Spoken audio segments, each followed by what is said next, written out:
Maharashtra 39 news network. सत्य बातमी, ठाम भूमिका. दारूची खबर दिल्याच्या संशयातून तरुणाचा खून. सोनगडमध्ये खळबळ. क्रिकेट ग्राउंडवरील सिमेंटच्या पिचवर नेऊन लाकडी दांडक्याने मारहाण. 8 जणांविरुद्ध गुन्हा, 2 ताब्यात तर 6 आरोपींचा शोध सुरू.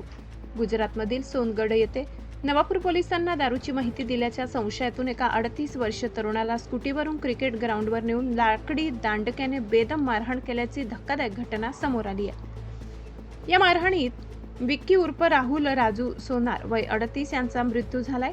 या प्रकरणी नवापूर पोलीस ठाण्यात 8 जणांविरुद्ध भारतीय न्याय संहितेचे कलम 103(1), 238, 240 व 395 खुनाचा गुन्हा दाखल करण्यात आलाय.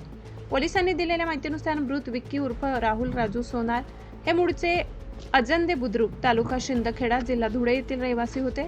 सध्या ते 333 श्रीजी दर्शन सोसायटी पेट्रोल पंपाच्या मागे उकाई रोड, सोनगड येथे राहत होते. पोलिसांनी दिलेल्या माहितीनुसार 5 जुलै रोजी सायंकाळी 7 वाजेच्या सुमारास आरोपींनी संगनमत करून विक्की उर्फ राहुल राजू सोनार यांना स्कूटीवर बसवून सोनगड येथील रविराज राईस इंडस्ट्रीजच्या मागील क्रिकेट ग्राउंडवरील सिमेंटच्या पीच जवळ नेले.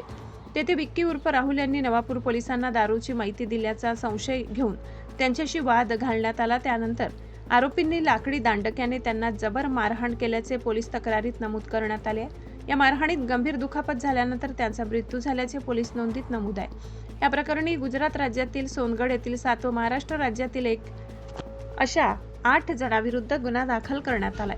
घटना 5 जुलै रोजी घडल्याचे पोलीस नोंदीत नमूद असताना या प्रकरणी 18 ऑगस्ट रोजी नवापूर पोलीस ठाण्यात गुन्हा दाखल करण्यात आलाय. गुन्हा दाखल झाल्यानंतर पोलिसांनी तपासाला वेग दिला असून 2 संशयितांना ताब्यात घेण्यात आले तर इतर आरोपी फरार असून त्यांचा शोध सुरू आहे. या घटनेमागील नेमके कारण, आरोपींमध्ये झालेला पूर्वविवाद, मृताला घटनास्थळी नेण्याची परिस्थिती तसेच मारहाणीत प्रत्येक आरोपीची नेमकी भूमिका याबाबत नवापूर पोलिसांकडून सखोल तपास सुरू आहे. ताब्यात घेतलेल्या संशयितांकडून घटनेबाबत अधिक माहिती मिळविण्याचा प्रयत्न पोलिसांकडून केला जात आहे.